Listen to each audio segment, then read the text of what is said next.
Bab 3081. Persahabatan selalu sangat baik. Panggil seseorang. Mendengar perkataan wanita bergaun polos, Dewa Langit Berbintang langsung terpana. Wanita ini belum cukup membunuh. Satu pedang melenyapkan 2 juta alam semesta, tapi itu belum cukup. Apakah ini upaya untuk menghancurkan seluruh alam semesta? Dewa tahu sebab akibat yang berada di samping pun ikut ketakutan mendengarnya. Ia belum pernah melihat wanita bergaun polos, namun ia tahu reputasi orang tersebut. Namun sebelumnya, ia juga belum mengetahui kelebihan spesifik dari wanita bergaun polos ini. Namun saat dia melihat wanita bergaun polos yang baru saja mengubur 2 juta alam semesta dengan pedang, dia tahu. Dia ini sungguh gila. Sangat mesum. Dan sekarang dia akhirnya mengerti mengapa Tuan Muda Ye, yang menginginkan ketertiban, bisa hidup sampai hari ini. Beginilah cara dia bertahan sampai sekarang karena dukungan. Memiliki pendukung tidaklah menakutkan, tetapi raja yang menjadi pendukung itu menakutkan. Raja pengandal dukungan. Entah itu dewa tahu sebab akibat atau dewa alam semesta dan langit berbintang, mereka semua putus asa saat ini. Wanita ini begitu kuat hingga membuat orang putus asa. Melihat dewa alam semesta langit berbintang tidak memanggil siapapun, wanita bergaun polos itu langsung mengernyit, tidak memanggil, kan? Dewa alam semesta bintang berbintang menatap wanita bergaun polos dan tertawa terbahak-bahak. Apakah menurutmu kamu tidak terkalahkan? Alam semesta ini luas dan tidak ada habisnya dan kamu tidak terkalahkan di alam semesta ini. Apakah menurutmu kamu tidak terkalahkan di seluruh alam semesta? Di matamu, aku seperti semut, tetapi di hadapan makhluk tertentu, kamu juga seperti aku, seperti semut. Saat ini, dia tahu bahwa dia akan mati, jadi memohon belas kasihan tidak ada artinya. Karena memohon belas kasihan tidak ada artinya, mengapa tidak mati dengan bermartabat? Wanita bergaun polos memandang ringan dewa alam semesta dan langit berbintang. Jika benar seperti yang kamu katakan, aku seperti semut, maka benar bagus sekali. Mendengar ini, dewa alam semesta dan langit berbintang tercengang. Wanita bergaun polos berjalan menghampiri dewa alam semesta dan langit berbintang, lalu menatap dewa alam semesta dan langit berbintang. Tahukah kamu betapa aku ingin mati? Aku harap kematian tidak akan begitu menyakitkan, mengerti? Dewa alam semesta langit berbintang menatap wanita bergaun polos dan ingin mengatakan sesuatu, namun wanita bergaun polos tiba-tiba menebas dengan pedang. Ci! Kepala cantik dewa alam semesta dan langit berbintang terbang langsung dan darah berceceran beberapa meter jauhnya. Wanita bergaun polos tidak memiliki ekspresi di wajahnya dan menoleh ke arah dewa tahu sebab akibat. Saat ini dia benar-benar ingin menaklukkan leluhur klan Zen sampai mati. Astaga! Kamu yang banyak bicara tetapi tidak dapat menepati janjinya, mengapa kamu mengajakku bersamamu? Sungguh bodoh sekali. Benar-benar sebuah bencana. Pada saat itu, leluhur klan Zen ingin mengatakan sesuatu yang lain dan wanita bergaun polos tiba-tiba menebas dengan pedang. Ci! Kepala leluhur klan Zen terbang. Melihat pemandangan ini, dewa tahu sebab akibat di sampingnya sudah gemetar dan berkeringat deras. Wanita bergaun polos tidak membunuh dewa tahu sebab akibat melainkan berbalik dan menghilang langsung ke kedalaman langit berbintang bersama Mileye. Quincy sedikit mengernyit saat dia melihat ke kedalaman langit berbintang yang tak berujung. Pada saat ini, seorang wanita berjalan perlahan. Wanita itu melihat ke kedalaman langit berbintang dan berkata dengan lembut, "Nona Quincy, siapa gadis itu?"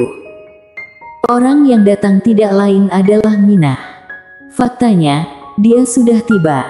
Namun ia tidak mengambil tindakan karena tidak memiliki kesempatan sama sekali. Setelah wanita bergaun polos muncul, ia langsung membunuh semua orang bahkan menghancurkan seluruh alam semesta Tao. Untungnya, dia meminta Mina untuk mengungsi dengan cepat di awal, jika tidak, Mina akan mati segera begitu terjadi masalah. Quincy berbisik, adiknya. Adik perempuan. Minah diam. Dia sekarang juga mengerti mengapa Tuan Muda Ye, yang mengembangkan ketertiban eksternal, bisa hidup sampai sekarang. Ini sungguh ada seseorang di atas sana. Quincy melihat ke kedalaman langit berbintang dengan ekspresi rumit. Di sampingnya, Dewa Tao sebab akibat tiba-tiba berkata dengan suara gemetar, "Nona Quincy, bolehkah aku pergi?" Dia ingin pergi, tapi dia tidak berani. Jika pedang terbang ke arahnya, bukankah itu akan menjadi hampir mati? Quincy. Setelah menarik kembali pikirannya, dia melirik Dewa Tao sebab akibat, lalu memikirkannya dan berkata, "Pergi seperti ini, aku khawatir itu tidak akan berhasil." Mendengar hal itu, Dewa Tao sebab akibat langsung pucat, "Lalu, bagaimana kita harus pergi?"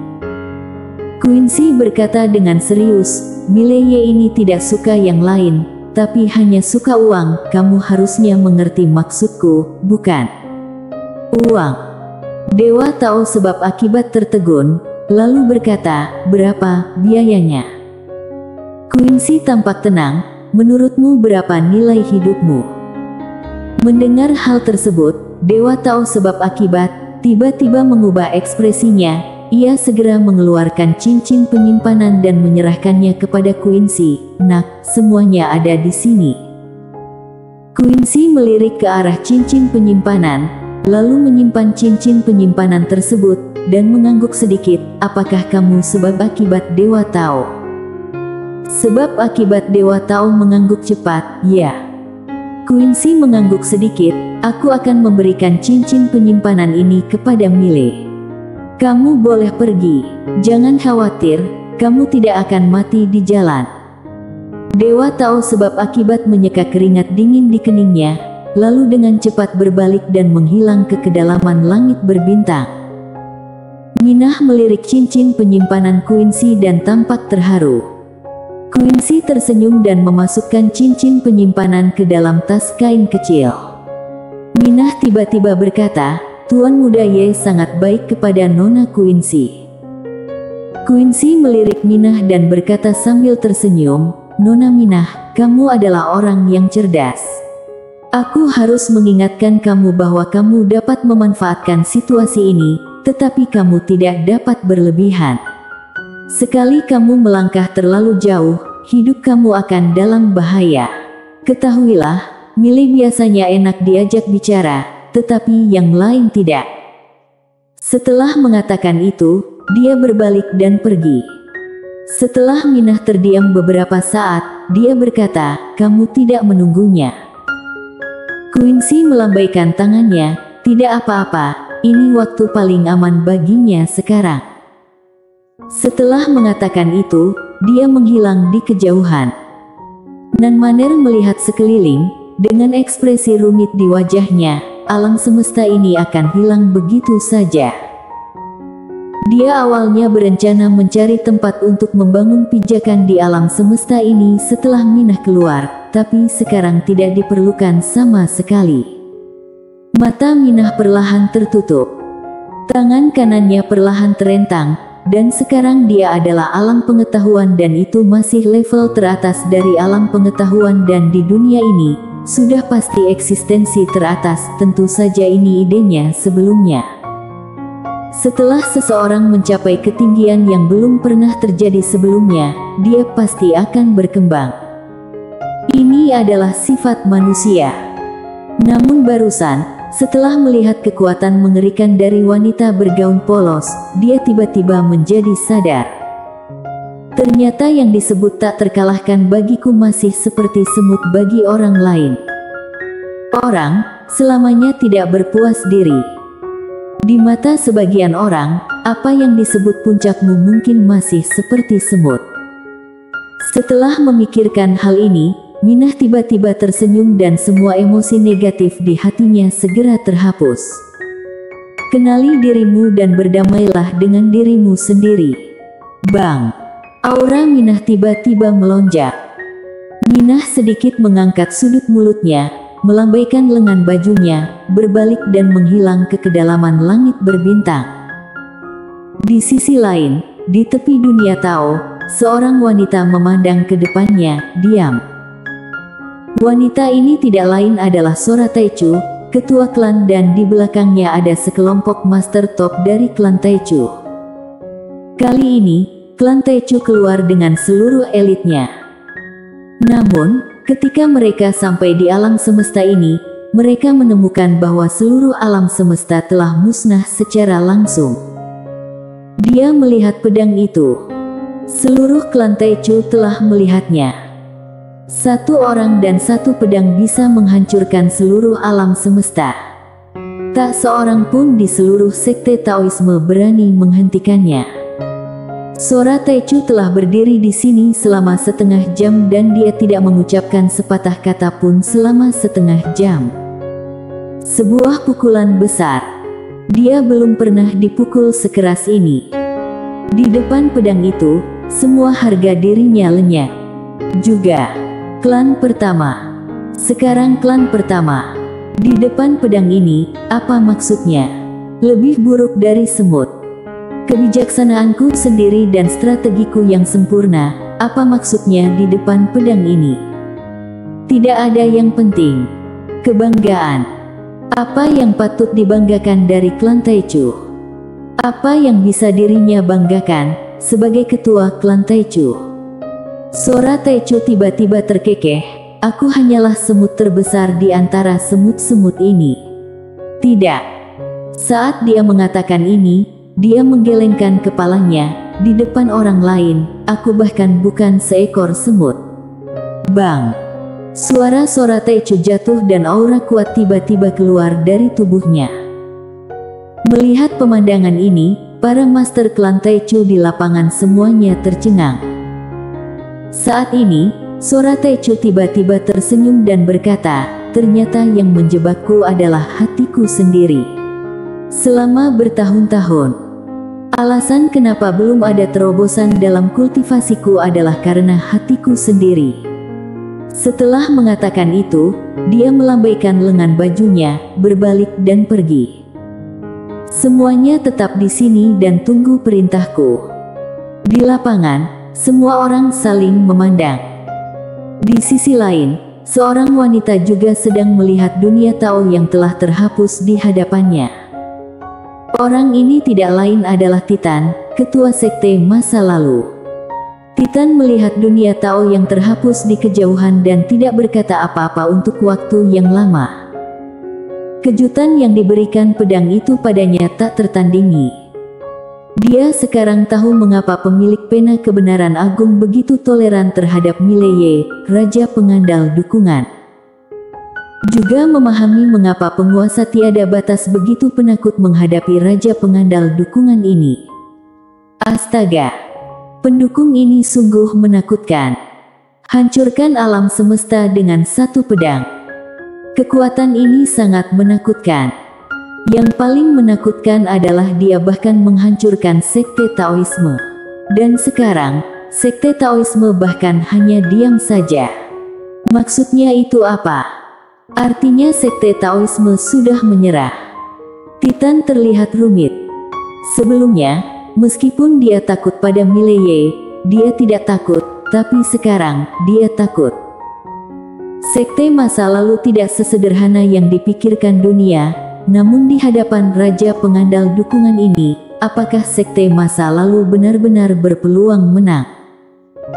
Dulu, dia masih memiliki kepercayaan diri, tapi sekarang, kepercayaan itu telah hilang. Sungguh kaget. Pedang itu membuat semua orang merasa seperti sampah. Setelah berlatih seumur hidup, dirinya akhirnya menyadari bahwa dirinya terlihat seperti sampah di depan orang lain. Harus mengatakan, ini sungguh agak memilukan. Tertabrak. Titan menghela nafas dalam hatinya. Sambil dipukul, dia juga merasa beruntung karena wanita bergaun polos tidak datang sebelumnya. Jika tidak, dia, Titan, niscaya akan mati. Bukan hanya dia, tapi juga semua master dari sekte masa lalu, dirinya khawatir mereka semua akan mati. Wanita ini membunuh orang seperti membunuh ayam. Pada saat ini, seorang pria tiba-tiba muncul dari samping. Orang yang datang tidak lain adalah penguasa tiada batas. Penguasa tiada batas melirik Titan, bukankah kamu pantang menyerah?